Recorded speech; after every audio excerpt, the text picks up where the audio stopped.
tardes, me llamo Alejandra.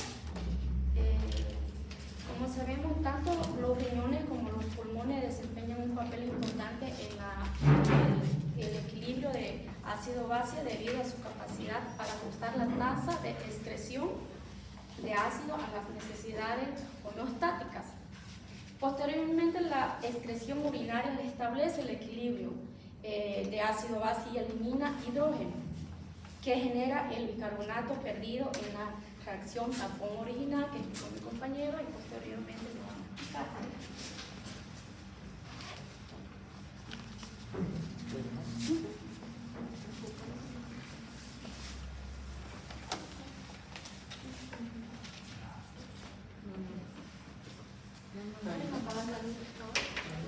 ¿Puede apagar? Ahí está bien, ¿no? Sí. Ahora sí. Es enfocado. Como les decía, tanto los riñones como los pulmones desempeñan un papel muy importante en el mantenimiento del equilibrio ácido-base, debido a que su capacidad para ajustar la tasa de excreción de ácido a las necesidades homeostáticas. Posteriormente, la excreción urinaria restablece el equilibrio ácido-base y elimina hidrógeno, que genera al bicarbonato perdido en reacción tapón original. La compensación pulmonar, en el caso de una acidez metabólica, lo que vamos a ver es una situación como esta. Vamos a ver en la acidosis metabólica, en la compensación pulmonar, el pH va a estar reducido, el bicarbonato también, la presión parcial de dióxido de carbono también va a estar reducido del valor normal. La compensación se produce a través de la ventilación con una hiperventilación para eliminar el exceso de dióxido de carbono, que es ácido, y mantener los niveles de bicarbonato para contrarrestar el pH ácido. Esa sería la compensación de acidosis metabólica. En la alcalosis metabólica, ¿qué es lo que va a estar alterado? Vamos a ver. Nos encontramos con una situación como esta: pH aumentado, bicarbonato aumentado, presión parcial de dióxido de carbono aumentado también lo normal. ¿Y cómo se compensa? Pues mediante una hipoventilación, que es lo contrario de la acidosis. La hipoventilación para aumentar los niveles de ¿qué? De dióxido de carbono, y además el riñón elimina el bicarbonato. Exacto. En la compensación renal, lo que nos vamos a encontrar en la alcalosis respiratoria, se va a producir algo como lo que tenemos aquí. La alcalosis respiratoria, el pH va a estar aumentado, la presión de dióxido de carbono va a estar disminuido, el bicarbonato va a estar disminuido también. ¿Y cómo se va a compensar esta alteración? Gracias a los riñones, que permite que se elimine bicarbonato y se reabsorban protones para que se disminuya el pH. En la acidosis respiratoria, que vamos a ver, va a estar el pH disminuido, el bicarbonato va a estar disminuido y la presión parcial de dióxido de carbono también va a estar disminuido en la acidosis respiratoria. ¿Y cómo se va a compensar? Pues gracias nuevamente al riñón, pero esta vez lo que se produce es una absorción de bicarbonato y una eliminación de protones para que aumente el pH en la acidosis respiratoria. Bueno, yo voy a hablar sobre el sistema Purford de los líquidos corporales. Ocurre una variación de pH en los fluidos orgánicos, las sustancias que están disueltas en ellas, oriundo de la ingesta alimenticia y las reacciones metabólicas existentes. Eso explica porque la falta de una regulación puede llevar a reacciones indeseables en el organismo. Con eso, la respuesta inmediata es reflejada por las sustancias tapón, o Purford, fosfato, bicarbonato y hemoglobina. Ante variaciones de pH se constituyen en la primera barreira de defensa para la estabilización de dichos cambios. Y los sistemas amortiguadores de nuestro organismo tenemos tres. El primero es sanguíneo, donde se intervienen proteínas como la hemoglobina, oxihemoglobina, sistema bicarbonato, sistema fosfato. Los sistemas plasmáticos e intersticiales, donde se interviene el sistema solo bicarbonato, y intracelulares, donde interviene predominantemente el sistema fosfato y las proteínas. Ahora yo voy a hablar un poco sobre la hemoglobina y otras proteínas sanguíneas que participan, responsables por el transporte de oxígeno desde los pulmones hacia todos los tejidos del cuerpo y CO2 y de hidrógeno de los tejidos hasta los pulmones. Es una proteína globular que se encuentra en gran cantidad en los glóbulos rojos. Ese anillo imidazólico fijado con una histidina proximal le permite tener efecto tapón, es decir, la oxigenación, el aumento de la acidez del medio al intervir el hidrógeno en dicha fijación, mientras que la desoxigenación aumenta su capacidad de base. En el momento en que CO2 llega al hidrocito, reacciona con H2O por la acción de la anitrasa, y en el momento que a anitrasa carbônica, produzindo 90% carbamino, HB 7%. E HCO03 passa diretamente a HCO3, liberando um hidrógeno que se une a uma desoxihemoglobina, produzindo uma HB+.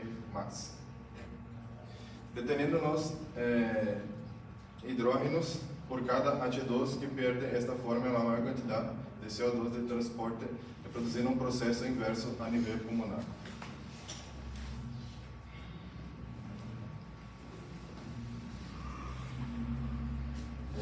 E el tapón de bicarbonato é um sal ácido derivado de ácido carbônico de sabor ácido e de color branco amarelento, que constitui o principal amortiguador ácido básico do organismo. Este elemento químico se origina del metabolismo del ácido carbónico, cuando este perde uno de los protones y tiene la capacidad de alcalinizar el medio donde se encuentra disuelto. Y el tapón fosfato, ya el de nuestro compañero, ¿verdad?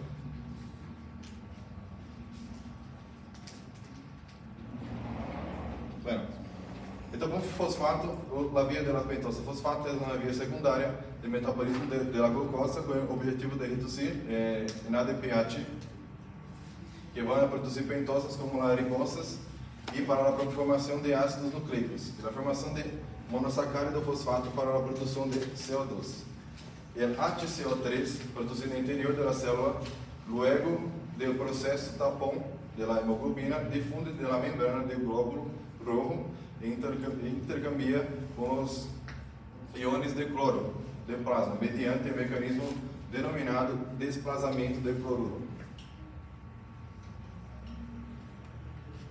Amortización óssea. Eso interviene en la amortización de la carga ácida captada de los hidrógenos y en exceso o liberando carbonato a la sangre por disolución del hueso mineral. El papel más importante del hueso de la amortiguación ocurre en situaciones de acidose crónica, tales como casos de insuficiencia renal crónica, como nuestro compañero habló, y aquí la paratormona juega el papel fundamental del sistema de amortiguación.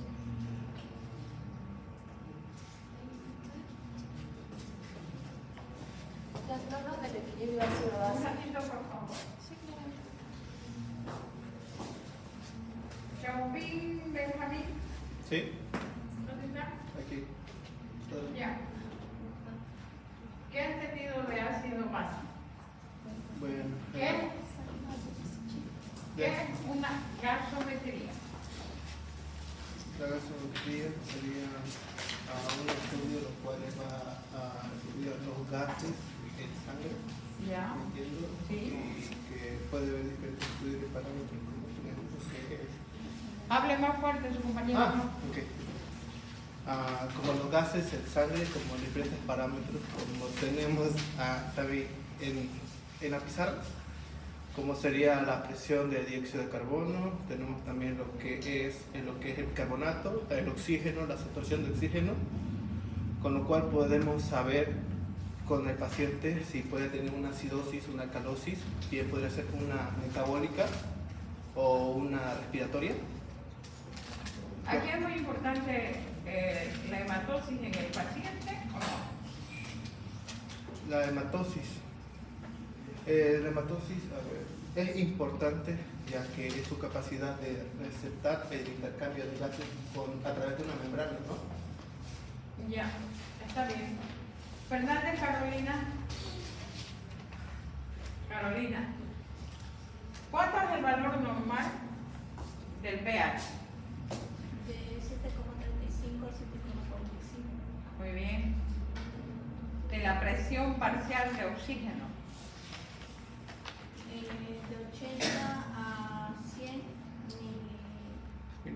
Milímetros de mercurio. Muy bien. Ahora, Mendoza Wilber ha venido. El bicarbonato, ¿cuánto es el valor? Es de 21 a 27 milímetros, mil equivalentes por litro. Ya. ¿Y la saturación de oxígeno? Es de arriba del 95%. Ya. Si tenemos una saturación de oxígeno de 80, ¿qué le dice a usted? Digamos, agarramos una gasometría, ¿no? Y su saturación de oxígeno está en 80. Lo demás está normal. ¿Qué está entendiendo usted en esa gasometría ahora? Que sus pulmones no están funcionando bien, que le faltaría Que oxígeno. está el oxígeno, no está llegándole bien al paciente, por eso está saturando mal. ¿Qué usted tendría que hacer? Aumentarlo o colocarle, administrarle oxígeno. Aumentar la frecuencia respiratoria. Atento ya, porque de aquí el que no sabe aprendiendo lo básico de la geometría, yo me quedo triste porque vamos a tener que hacer una clase extra, ¿no? Para que ustedes se preparen bien para el internado. Puede continuar. Están bien, sus compañeros están atendiendo muy bien. Trastornos del equilibrio ácido-base. Primero que nada, valoramos el equilibrio ácido-base mediante la gasometría, como se mencionó anteriormente, pero la gasometría arterial. Muchas veces pasa de que se confunde con la gasometría arteriosa. ¿Qué pasa si nos confundimos y en vez de sacar sangre de la arteria, la extraemos de la vena? ¿Qué le va a pasar al paciente? ¿Alguien me podría decir?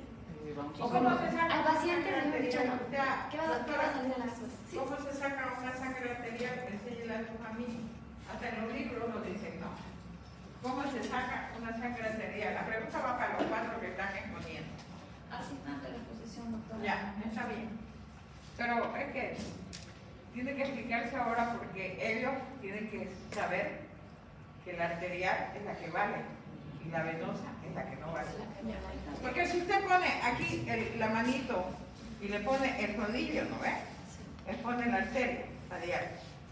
Y si usted funciona, al funcionar, ¿cómo sale la arterial o cómo sale la venosa? Eso. La arterial es más brillante, ¿no? Porque es sangre oxigenada. No, sí, es más brillante y sale como gris. Como ¿Entiendes? eso. Ustedes con la misma agujita funcionan en la radial y la sangre sale roja, como dice la compañera, pero sale como gris, así, como si hubiera un gris. ¿Ya? Bien, sigan. En acidosis respiratoria, primero nos fijamos de que dice acidosis, por tanto, en la escala que explicó el compañero anteriormente, dijimos de que mayor, en este caso, como estamos valorando el pH primero, acidosis es de 7,35 a 7,45, ¿no? Entonces, acidosis es por debajo de 7,35, es lo primero que observamos. Luego, tratamos de buscar la causa. En este caso, las acidosis respiratorias suelen darse por hipoventilación alveolar. Suelen ser diferentes motivos. Uno de los especiales es la represión del sistema nervioso central, que suele pasar en pacientes anestesiados, por así decirlo, por los fármacos. En la acidosis respiratoria, en el cuadro clínico suelen presentarse diferentes características, como ser dependencia del nivel del PCO2, es decir, de la presión de dióxido de carbono y su rapidez de instauración.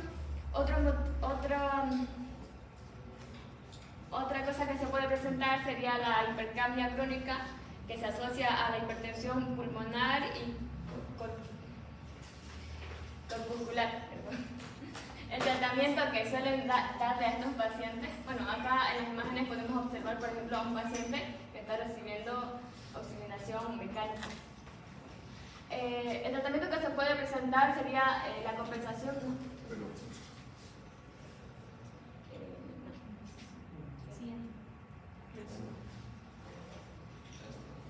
Mediante la absorción o regeneración del dióxido de carbono renal.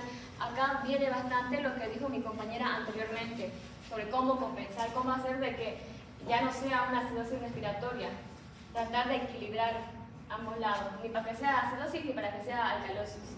Entonces, en una situación crítica, en donde el pH tiende a estar anormal, existe lo que es la hipercapnia, y el bicarbonato también suele ser mayor a 30 miliequivalentes sobre litros. Entonces, según García y Rice y otros investigadores, suelen opinar de que la ventilación asistida ante una hipercapnia crónica está indicada solo si existe un aumento agudo de la presión de dióxido de carbono, con la precaución de que la oxigenoterapia pueda disminuir o anular el estímulo respiratorio en estos pacientes. Acidosis metabólica. Acá hablamos de nuevo de acidosis. pH menor a 7,35. Metabólico, cuando dice metabólico o respiratorio, pensamos primero respiratorio, PCO2. Metabólico, base, bicarbonato. En acidosis metabólica consiste en la disminución del pH, como mencioné, arterial por debajo de 135, acompañado de repercusiones sistémicas expresadas a través de tanto de síntomas como de signos y examen físico. En la etiología se puede presentar algo que sería la acidosis metabólica con unión GAP elevada o normocloremia, es decir, no está normal. ¿Qué es la unión GAP elevada? Bueno, la unión GAP serían como uniones intercelulares, por así decirlo, muy pequeñas, que se dan entre las células cardíacas y las fibras musculares lisas. Suelen ser, dos estructuras, por así decirlo. El nombre es un poco complejo. Dodecaméricos. La acidosis metabólica con anión GAP elevado suele presentarse en insuficiencia renal, acidosis láctica, shock, nutrición parenteral, alcohol etílico y entre otras cosas, SIDA también. En acidosis metabólica con anión GAP normal, acá se presenta una hipercloremia, se presenta lo que sería pérdida gastrointestinal del bicarbonato, diarrea, fístulas,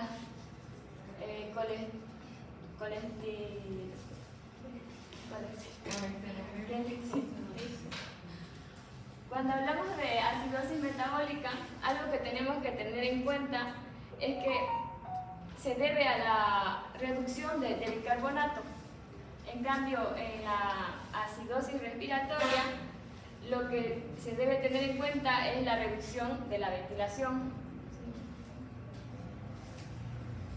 En la acidosis metabólica, el cuadro clínico que suele presentar llegaría a ser, por ejemplo, el sistema respiratorio, en el caso del sistema respiratorio, una hiperventilación, haciendo de que suba el intercambio gaseoso no sea bueno, poco dióxido de carbono, mucho oxígeno.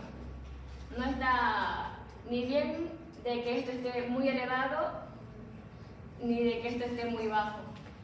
Entonces, en el sistema cardiovascular se produce hipotensión, arritmias ventriculares, y en el sistema nervioso la principal alteración que se presenta está dada por cefaleas. Para Sánchez, bueno, voy a mencionar también algunos investigadores que hablan sobre estos temas. Para Sánchez, Ruiz y otros, las formas crónicas pueden conllevar a un retraso en el crecimiento en los riñones y la desmielinización ósea en el adulto. Si es que no pueden ver lo que está escrito para seguir un poco el tema, yo lo pasé al grupo, por si quieren verlo. El tratamiento suele darse con la corrección lenta, por cierto, lenta, a lo largo de más de 12 horas para evitar complicaciones. En el caso de si es metabólico o respiratorio, el tiempo que suele presentarse tipo para que sea desde descompensado, eso vamos a hablarlo después, entre descompensado, descompensado parcial y compensado, suele llevarse de entre 6, 12, 24 horas, y si es metabólico suele tardar a veces hasta más, para que el paciente pueda empezar a sentir mejoras, por así decirlo. Para la administración intravenosa de bicarbonato se suelen presentar medicamentos de un miliequivalente y de 17 miliequivalentes sobre 100 ml. Para la reposición del bicarbonato hay en ampolla, pero eso se hace una fórmula. Yo no les voy a enseñar a hacer fórmula. Quiero que primero aprendan la teoría, ¿ya? Y así lo van a hacer. ¿Entendieron hasta aquí o no? Porque el que no entiende tiene derecho a decir no entendí y se va adelante. Yo le explico como contando 1 más 2 más 2 más 2. Esto es un poco más de teoría, ahorita vamos a hacer ejercicio. Sí, lo que tienen que aprender, como les he dicho, primero lo normal. ¿Cuál es lo normal? El cuadro que su compañera ha copiado en la pizarra. ¿Ya? Eso es lo normal. Ahora, después de que saben lo normal o tienen el cuadradito en un papelito anotadito, entonces ustedes empiezan a ver la gasometría y a ver, yo van a poder decir, esta es la alcalosis respiratoria o metabólica, como les dije al principio de la clase. Ahora, vamos a la alcalosis respiratoria. Ya, ahora nos pasamos a alcalosis. Alcalosis, pH mayor a 7,45. Respiratorio, es decir, de que está alterado el PCO2, el dióxido de carbono puede estar elevado o disminuido, acompañado de una repercusión sistémica expresada a través de síntomas y de signos de exámenes físicos. En la etiología se puede observar que el paciente, que las causas más frecuentes se reportan en los diferentes autores, que los diferentes autores pueden señalar, que serían, por ejemplo, histeria y llanto prolongado, estado de ansiedad, intoxicación por salicilatos, insuficiencia hepática, asma, fiebre, ejercicio físico, y así y la lista puede seguir. La alcalosis respiratoria, cuando hablamos de alcalosis respiratoria, pensemos en aumento de ventilación. Esto quiere decir que el paciente está hiperventilado. Siguiente. El cuadro clínico que presenta el paciente se manifiesta vamos a decir que de 5 maneras. Los síntomas de hipocalcemia, los cuales se manifiestan como parestesias en manos, pies y labios, irritabilidad, ansiedad y depresión. Deterioro del nivel de conciencia, síncope, arritmias ventriculares y fibrilación ventricular, alteraciones electrocardiográficas. Y el tratamiento, según Kraus, Seifer y Tomás, el tratamiento es casual. Se trata la hiperventilación. Acá muchas veces no hay mucha ciencia para tratar la alcalosis respiratoria. Clase magistral, no está aquí para conversar con sus amigos. Por ahí no hay salida, por el otro lado. Bien, se puede dar a través de fármacos o, como muestra la imagen, le alcanzas una bolsita y ahí el paciente se regula, porque acá lo que el paciente está haciendo al hiperventilar es el mal intercambio gaseoso que hay. Alcalosis metabólica. Volvemos a lo mismo. Cuando hablamos de alcalosis metabólica, pensamos en que se debe a la retención del bicarbonato. Consiste en el aumento de alcalosis pH mayor a 7,45, acompañado de repercusión sistémica expresada a través de síntomas y signos y al examen físico. La etiología muestra vómitos, aspiración gástrica, los tratamientos, fármacos, por ejemplo, diuréticos, entre otros. El cuadro clínico que el paciente presenta sería entre debilidad, calambres musculares, mareo. Esos serían los síntomas relacionados a la depresión de volumen. También estaría lo que es hiperirritabilidad, convulsiones, depresión del sistema nervioso, anestesiología, bueno, anestesia, sí, trastornos mentales, depresión respiratoria, y el tratamiento se da, o sea, existe coincidencia en la administración indistinta del cloruro de sodio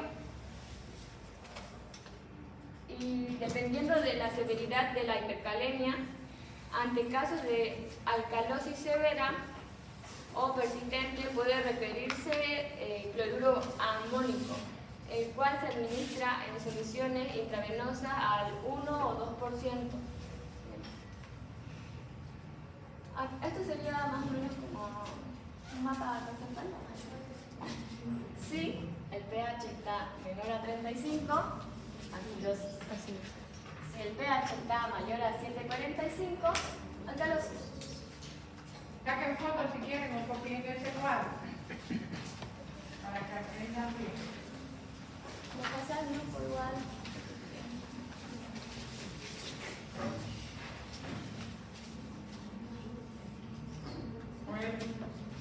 Saca foto en ese cuadro. Mina, saca foto de ese cuadro y le pasa a tu compañero.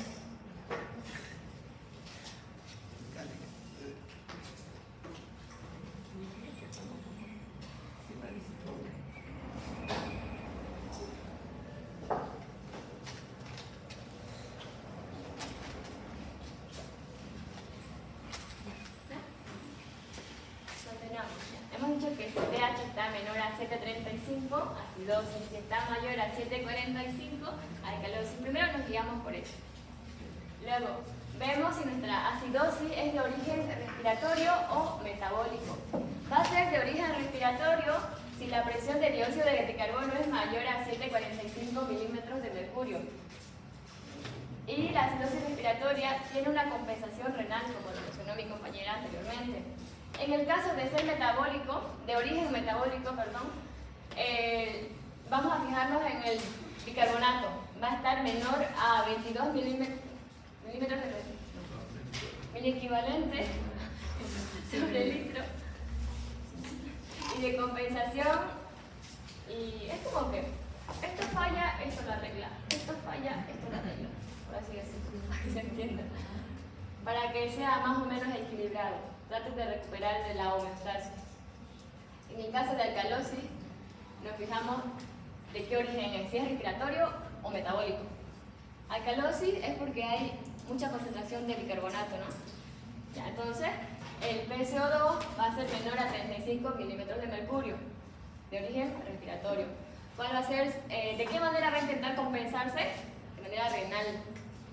En el caso de alcalosis metabólica, el bicarbonato va a estar elevado, porque mencionamos anteriormente, ¿no? Alcalosis igual a mucho bicarbonato en el cuerpo.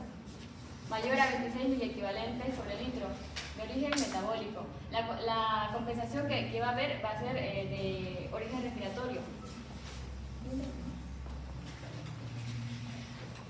El bicarbonato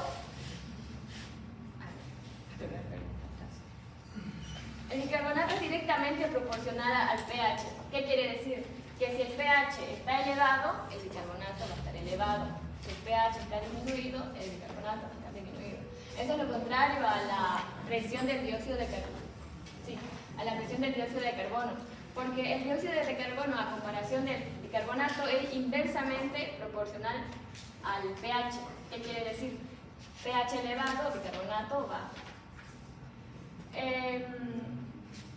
como mencionamos hace rato, PCO2, respiratorio, bicarbonato, metabólico. Acá en esta otra tabla mostramos un poco más de lo que dije. Si pensamos en PCO2, pensemos en ácido. Si pensamos en bicarbonato, pensamos en base. Acá, por ejemplo, hemos dicho de que pH disminuido, bicarbonato disminuido. pH elevado, bicarbonato elevado. Acá, sin embargo, es diferente. Acidosis respiratoria, por ejemplo, pH disminuido, presión de dióxido de carbono elevado. Alcalosis respiratoria, pH elevado, presión de dióxido de carbono disminuido. Esto es lo que le mencionaba hace rato sobre descompensado, parcialmente descompensado y compensado. ¿Cómo podemos saber si nuestro equilibrio ácido-base, o bueno, nuestro trastorno de equilibrio de ácido-base está descompensado, parcialmente compensado o compensado? Bien, dice la teoría de que si está descompensado, va a estar el pH anormal con un componente ácido o base anormal, o sea, dos anormales. Y el otro, la parte compensatoria, por así decirlo, no va a estar haciendo nada, va a estar ahí en lo suyo, normal. Parcialmente descompensado, el pH anormal con los dos componentes ácido y base anormal. Acá es cuando la parte compensatoria va a intentar actuar para tratar de equilibrar lo que sería el trastorno de equilibrio ácido-base. En la parte compensatoria vamos a saber de que ya es un trastorno del equilibrio ácido-base compensado cuando el pH ya esté normal, pero lo que va a estar anormal van a ser los otros dos, que serían la presión del dióxido de carbono y el bicarbonato. Van a intentar, como intentan compensarse, hacen de que el pH se vuelva normal, pero para que esto pase, como mencioné hace rato, pasan horas. Ejercicio 1. Vamos a tratar de resolver esto en grupos. Todo trastorno de equilibrio ácido-base suele tener un nombre, un apellido paterno y un apellido materno. El nombre sería acidosis o alcalosis. El apellido paterno sería de origen respiratorio o metabólico. El apellido materno llegaría a ser descompensado, parcialmente compensado o compensado. Entonces empecemos con el nombre. Si el pH es 7,50, ¿qué sería? Alcalosis. Bien, alcalosis. Ya. Con el marcador No, negro. mira. Con el marcador negro. Sí, Me mejor. sale mejor. Alcalosis. Luego nos fijamos qué es lo que está alterado. Sí, la presión de dióxido de carbono es lo que está alterado porque es 32, está disminuido. El bicarbonato está normal porque está entre el valor normal que debería ser, 22,2. Así que Respiratoria. este está disminuido, este está aumentado. Ya, ¿qué creen que es? ¿Respiratorio o metabólico? Respiratoria. Vamos a ver si es cierto. Respiratorio. Por favor. Sí, era. Alcalosis respiratorio, ya. Entonces, ahora vamos a buscarle el apellido materno. ¿Qué creen que es? ¿Descompensado, parcialmente descompensado o compensado? Unos dicen por acá descompensado. ¿Qué dicen por acá? Compensado. Esperen.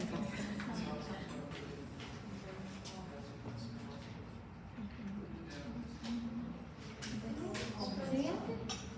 Sí es descompensado. Porque recordemos la teoría. pH anormal más uno de los dos componentes anormales. Al otro ni le importa. En este caso este de acá, porque su valor está normal, no intenta equilibrar las cosas por acá.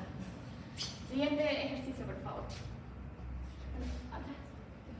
Entonces, el resultado sería alcalosis respiratoria descompensada. ¿Ya? Ejercicio 2. Ejercicio 2. Veamos primero el pH. pH de 7,29. elevado, ácido, Acidosis. acidosis.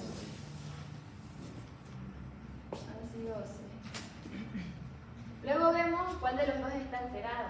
¿Cuál de los dos está alterado? La presión de dióxido está Los dos baja. están alterados. Sí, ambos están bajos. Los dos están disminuidos, ¿verdad? Entonces acá hay una confusión, ¿no? ¿Cómo podemos saber si es metabólico o respiratorio o metabólico?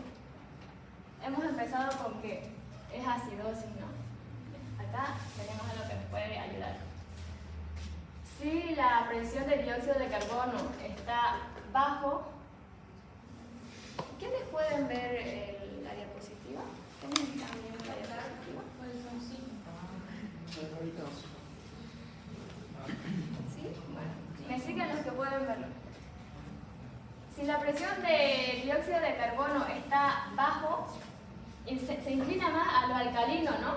Así que no puede ser el origen, o sea, lo que desencadena la acidosis.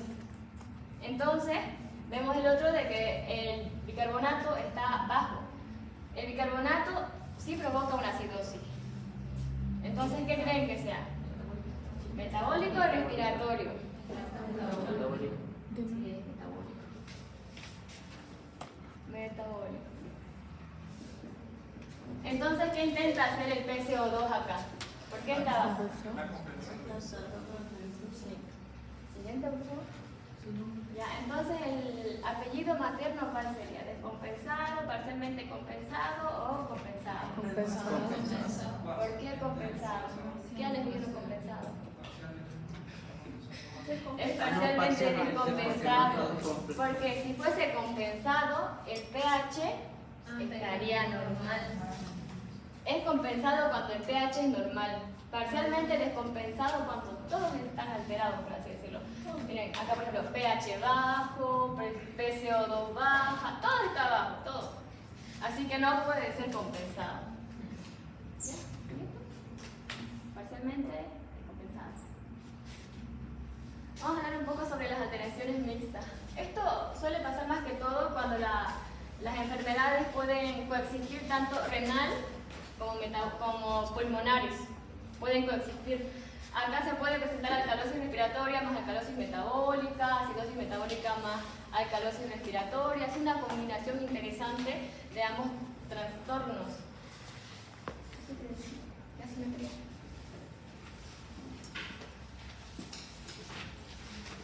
¿Sí entendieron esa parte? Para volver a explicar.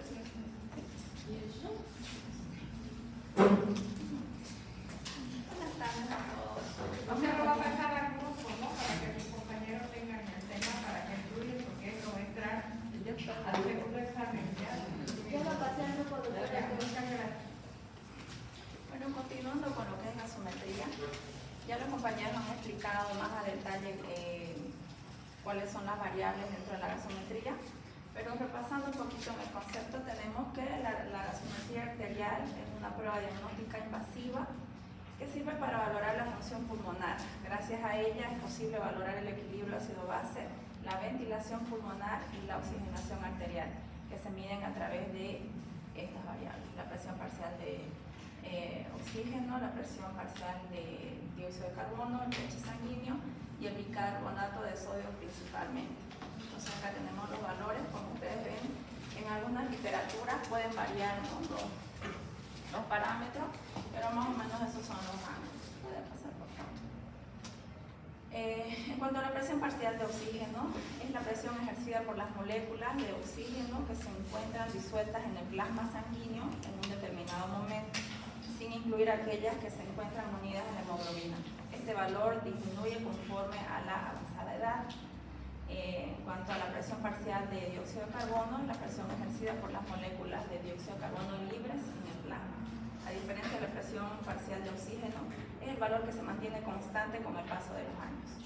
Bueno, y en cuanto a la gasometría arterial, tenemos que cuando tenemos el valor hacia la izquierda o disminuido, tenemos una acidosis en caso de pH y alcalosis en caso de que esté por encima de 7.45, que es el tope superior máximo, ¿no?, para considerarlo como un pH normal. Luego tenemos la hipocapnia cuando tenemos un valor de oxígeno, de presión parcial de oxígeno menor de dióxido de carbono menor a 35 y hipercapnia mayor a 45. Y así sucesivamente la hipoxemia, en el otro extremo la hiperoxemia, la acidosis metabólica menor a 22 o a 21 o la alcalosis metabólica mayor a 26 o 27. La pérdida de gases más menos 2, que son los mismos datos que tenemos acá. Puede continuar, por favor.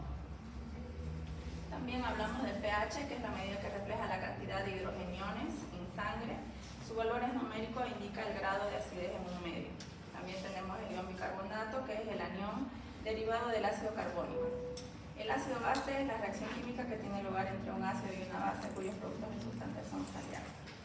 Este cuadro es el mismo. Pasamos por favor al siguiente. Para hacer una prueba de gasometría, generalmente el personal de enfermería es el que se encarga, pero es muy importante que sepamos todos cómo se debe hacer, ¿no? Para tener todos los pasos a seguir y hacer una correcta toma de la muestra de la gasometría. Es importante conocer los hábitos tabáquicos del paciente, si ingiere o no broncodilatadores, vasodilatadores o medicamentos anticoagulantes y si tiene hipersensibilidad a la anestesia. Si en caso de oxigenoterapia es necesario quitársela 20 minutos antes de la prueba.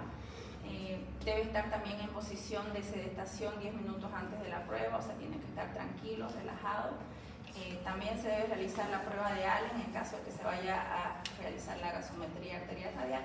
Esta prueba de Allen consiste en la presión de la arteria radial y cubital hasta que la mano se ponga pálida, la mano del paciente, y posteriormente vamos a soltar y en cuestión de segundos vuelve al rosa natural la mano del paciente, entonces sabemos que están en condiciones óptimas para hacer la toma de la prueba. Se debe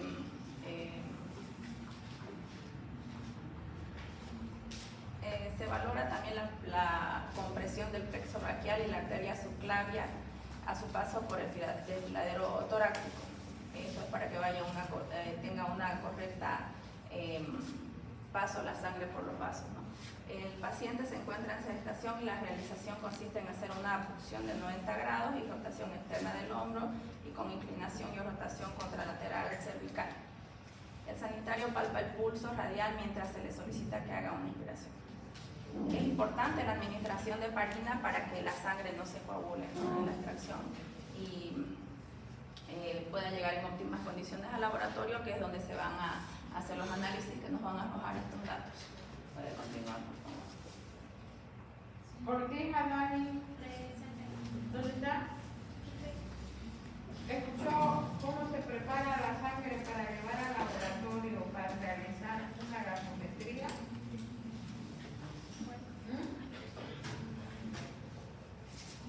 Hay que conocer sus hábitos de paciente. Estoy preguntando si usted sabe qué se llama la sustancia que se coloca dentro del tubo para llevar al laboratorio para que la sangre no se coagule y puedan realizar la gasometría. ¿Ves? Explíquele de nuevo, doctora, por favor.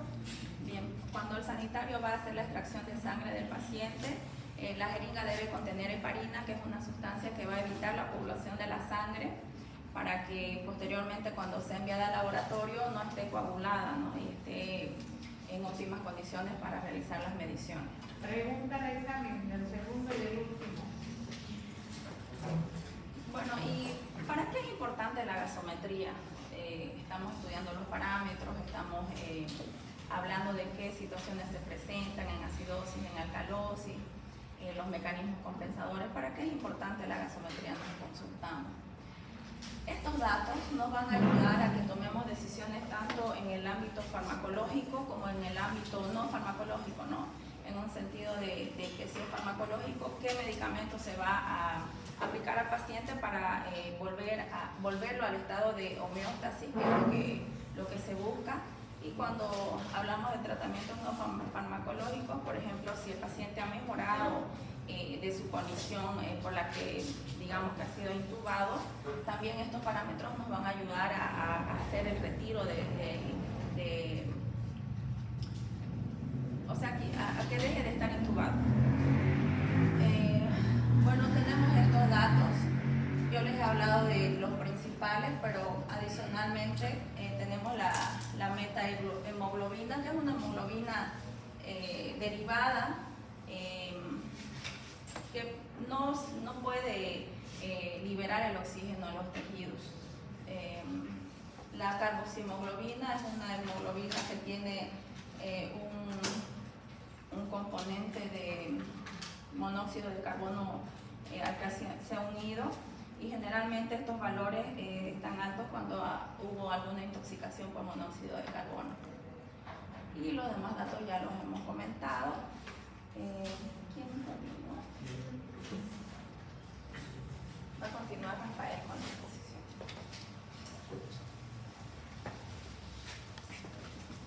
Para no buscar la Paola. ¿Está? Sí, doctor. ¿Sí?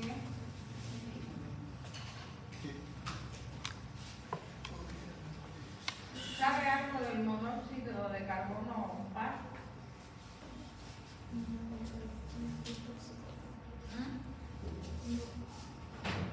No. ¿Quién sabe? ¿Quién sabe? A ver, ¿quién me puede decir? Porque no nos vamos a olvidar, estamos estudiando gases de una manera bonita. Es un gas altamente tóxico. Uno por tiempo. ¿Quién? Ya, Es ¿usted? un gas altamente tóxico. Normalmente lo que se libera en los vehículos. Muy bien, de los vehículos y de qué más? De la combustión de la leña. La leña, sí. Ya. Cuando pasa a la sangre puede ocupar el lugar del oxígeno y ahí ya se vuelve tóxico. Cuando el monóxido de carbono cubre, o sea, una molécula de oxígeno, si miran al suelo, es un cuadradito de este piso. Y una molécula de monóxido de carbono son 40 cuadraditos de este piso. ¿Qué fue lo que les dije al principio del semestre? Miren la película, ¿cómo? Del incendio de eso. Del incendio del Brasil, los 700. No lo encontré. ¿Cómo que no lo encontró? Yo la voy a comprar en el mercado y se la voy a regalar para que, y podemos verla un día acá o un día en la práctica. Ya mueren 700 estudiantes que celebraban su formatura. ¿Pero por qué mueren? Porque en el momento que el conjunto empezó a cantar, ellos habían pedido a los organizadores de la fiesta que larguen fuegos artificiales.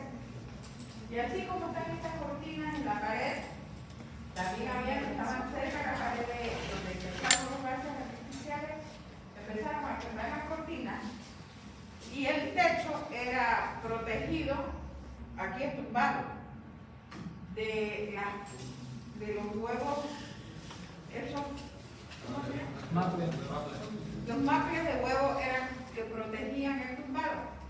Entonces, empezó a todo a arder. Había 700 personas, más de 700 dentro de la sala.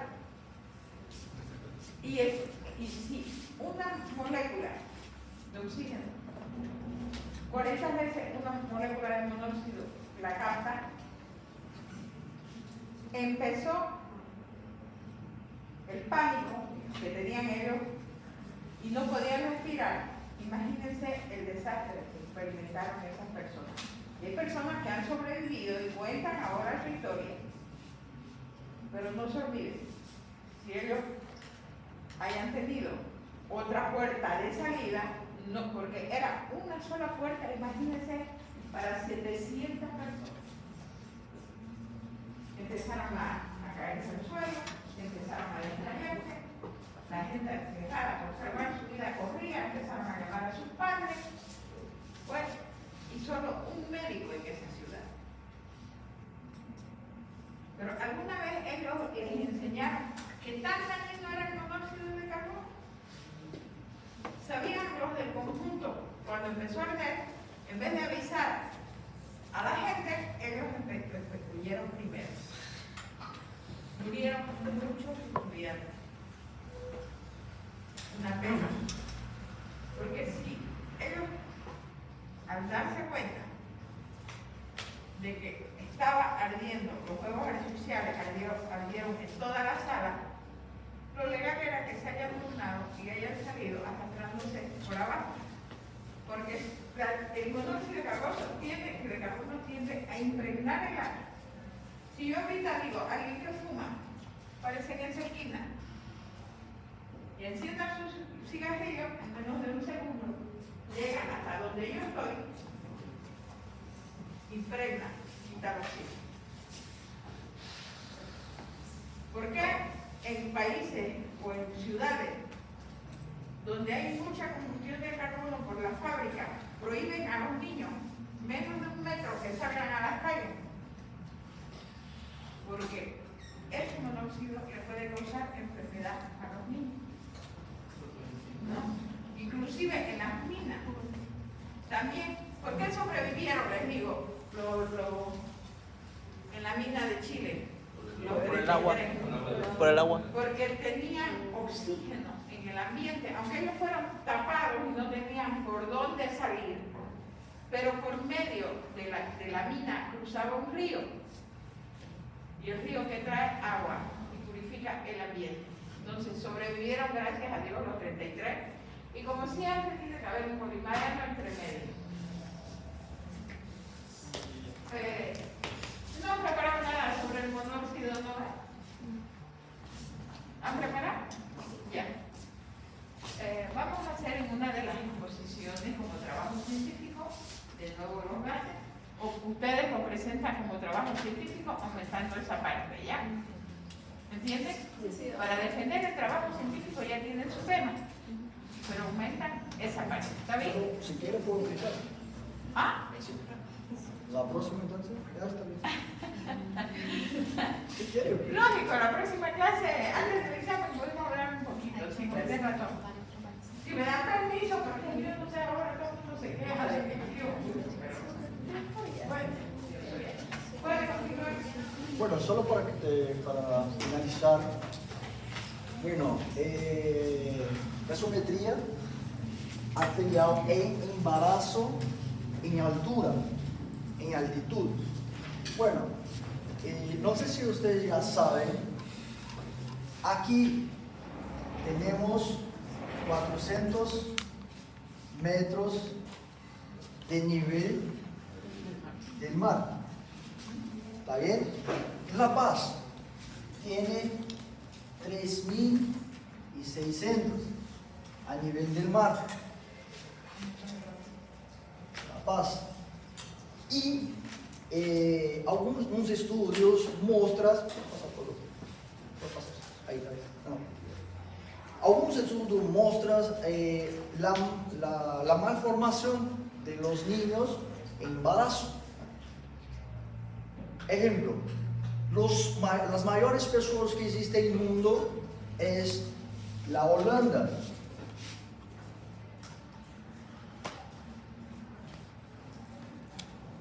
Él está a 1 metro al nivel del mar y son bien, la altura de ellos son bien mayores. Entonces significa que existe una malformación considerada por la presión de oxígeno, por la presión que ejerce la gravedad y obviamente que ejerce la presión de oxígeno.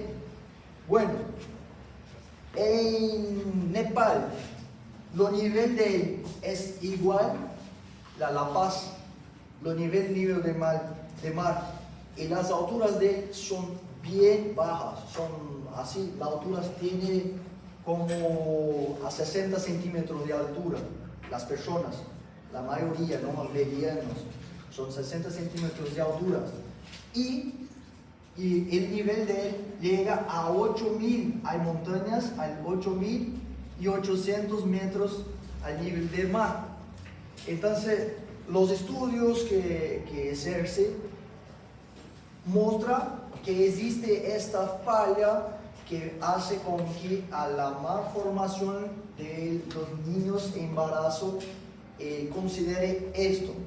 Bueno, otra gravedad que tiene sería las muertes fetal que llega a 36% de embarazo. Es muy alto, es algo bien alto considerado al nivel del nivel de mar, de la ciudad del nivel de mar. Bueno, la hipoxemia también es ejercida por eso. ¿Qué sucede? La hipoxemia empieza a bajar nivel de oxígeno en sangre y no alimenta bien los fetos y así empieza a tener hartas consecuencias. Mira si cuando no sé si ha ido en La Paz, ¿quién de La Paz? Yo. De La Paz.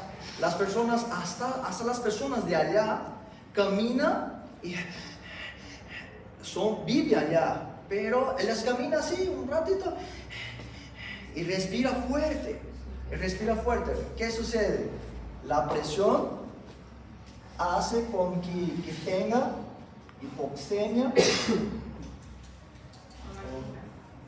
por la altura. Entonces se tiene ese prejuicio. En Santa Cruz 400 metros, La Paz 3.500, Cochabamba 2.500 y hay estudios que muestran que persona embarazada no puede pasar de esta altura, no recomendable a ir a estas alturas a nivel del mar. A estar embarazada no va. 3.600 metros del nivel del mar no va porque irá a faltar, irá a tener hipoxemia, baja presión de oxígeno y puede dañar ahí tu hijo. Bueno, preeclampsia puede tener hipoxemia leve y eso sería nuestro trabajo. Gracias. No me cabe más que felicitarlo, pero no ha acabado todavía la explicación. Escúchenme. Espero que hayan entendido lo que explicó su compañero. Nosotros, sobre el nivel del mar, estamos 500 metros sobre el nivel del mar. En Cochabamba, 2.500. En Sucre, 2.700. En Oruro, 3.500. En La Paz, en el Alto, 4.400. Cuando cruzamos la frontera de Bolivia y Colchane para llegar a Chile, 5.200. 5.600 está el Cerro de La Paz, el Aconcagua. Cerro hermoso, que yo cuando voy a La Paz, iba hace mucho tiempo, se lo ve lleno de nieve. Inclusive cuando uno pasa sobrevolando en el avión, qué cosa más bella. Muy bello. Pero no se olviden, no hay sobrevida más de 4.000 metros. El monte más alto del mundo es el Everest, como dijo su compañero, sobre 8.800 metros sobre el nivel del mar. 8.882 metros sobre el nivel del mar. Cada 1.000 metros que uno sube, la presión barométrica disminuye. Entonces, nuestra presión parcial de oxígeno en nuestro organismo también disminuye. ¿Entiendes? Por ejemplo, yo les doy un ejemplo. Cuando nosotros compramos ese hombrecito de vejiga, lo tenemos agarrado en una sola mano y así las vejigas están unidas unas con otras. Digamos, eso es el oxígeno, que nosotros ahorita sobre 5.000 metros tenemos las moléculas de oxígeno cerca de nosotros. Agarramos los globos y los esparcimos, entonces el oxígeno se dispersa. ¿Pero dónde?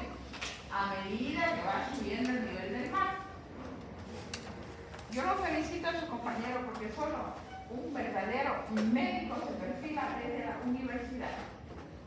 Y yo estoy contenta con este grupo, por eso nosotros vamos a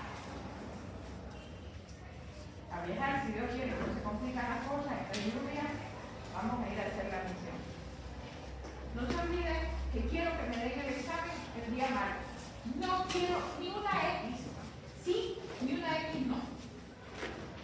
Traigan lápiz, traigan su cartera de identidad y marquen una sola vez. Conmigo tienen que aprender hasta dar un examen. Porque si me muestran el examen, y tenía la lista de los que no saben dar examen, me olvidé de traerla, marcan, votan, este sí, este no. Ustedes van a ser médicos. Y como médicos también se ven viejitos, van a ser médicos, pero desde ahora compórtense como estudiantes de medicina y como futuros médicos.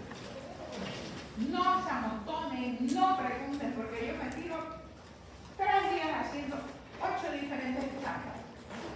Y hoy va a ser fácil porque tienen gasometría, anestesia peridural,